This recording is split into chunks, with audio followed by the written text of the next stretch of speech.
Okay, this is my second video on reading chapter 16 of Talking to Dragons.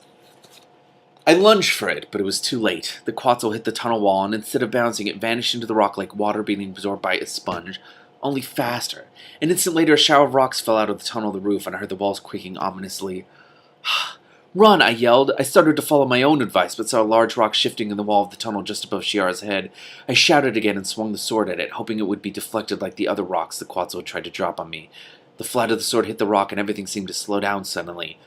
There was a lot of creaking, and the top of the tunnel started to sag, as if it were trying to fall in again, but couldn't quite manage it. The sword got very heavy, and then there was an angry-sounding rumble, and the whole tunnel shook. The rock that had been heading for Shiara went bouncing off the opposite wall of the tunnel, and all the creaking and rumbling stopped very abruptly. I didn't move for several seconds at least. I didn't think the Quetzal would give up this easily. Then I saw a thin trickle of dark purple stuff dripping down the wall of the tunnel where the Quetzal had disappeared. I watched it for a minute or two, and decided that we probably didn't have to worry about the Quetzal anymore. I looked at Shiara. "Are you all right?"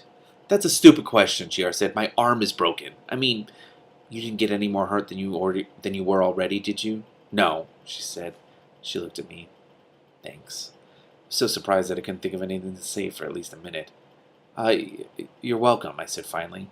I realized that my sword still had some wet purple stuff on it from hitting the Quetzal, and I started digging in my pocket for my handkerchief so I could wipe off the sword. I couldn't find it. No! God!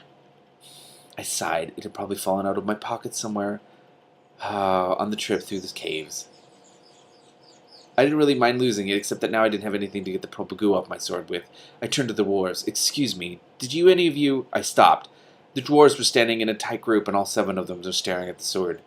"Now why didn't you think to mention you had that?" one of them said. "Is that good or bad?" "I hope it's good. Please let it be good."